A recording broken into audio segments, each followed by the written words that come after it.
তো এই যে সকালটা আজকে একটু নাস্তা নিয়ে নিলাম, একটু চা বানাইলাম। সকালটাই আজকে ভিডিও শুরু করলাম।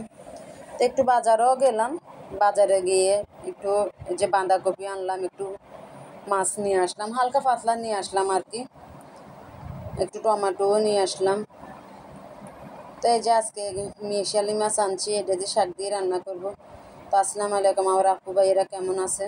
জানি আলহামদুলিল্লাহ ভালো আছেন, আমিও আপনাদের দোয়ায় আলহামদুলিল্লাহ ভালো আছি।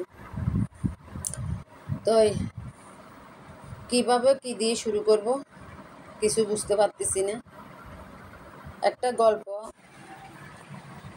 চাইতেছি আপনাদের সাথে শেয়ার করি, আপনারা আবার কিছু মনে করবেন না।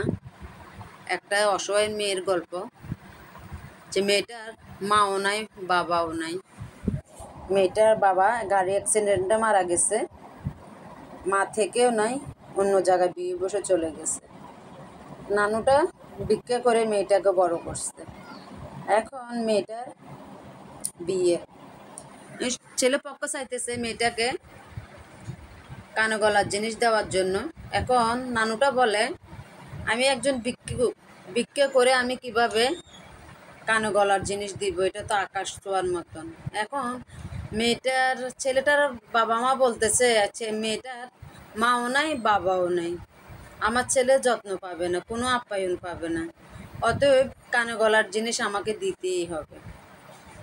তো এখনকার জমানায় কানে গলার জিনিস মধ্যম ফ্যামিলির, নিম্ন ফ্যামিলির মানুষ কি বানাইতে পারবে?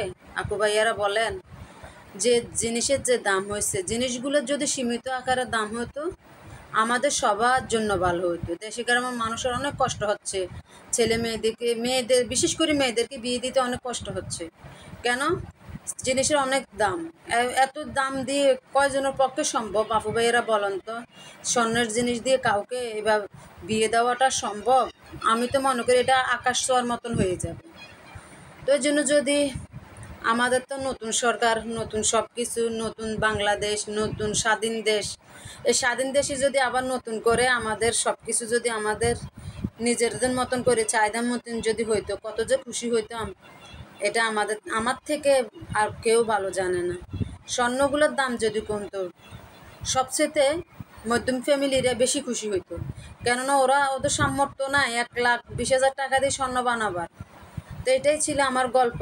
আপু ভাইয়েরা যদি ভুল কিছু হয়ে থাকে মাফ করে দিবেন, যদি ভুল কিছু বলে থাকে। তো এই যে আজকে রান্না করতেছি, রান্নার ভিডিও কথা বলি নাই, সবাই তো রান্না করতে জানেন, ওই জন্য কিছু বলি নাই। তো আজকে একটু মলচার শাক নিয়ে আসলাম, কার বাসায় কী বলে জানি না। তো এই মলচার শাক দিয়ে আজকে একটু চিংড়ি মাছ দিয়ে আলু দিয়ে রান্না করলাম। আমার এই শাক রান্না করলে আমার আর কিচ্ছু লাগে না, আমি এই শাক দিয়েই ভাত খাই। আজকে মাশাআল্লাহ অনেকগুলো ভাত আমি এই শাক দিয়েই খাইছি, আমি মাছ নিতেই হয়নি। তো এভাবে শাকগুলো রান্না করে খাইলে অনেক মজা হয়। তো আমার ভিডিওগুলো শেষ পর্যায়ে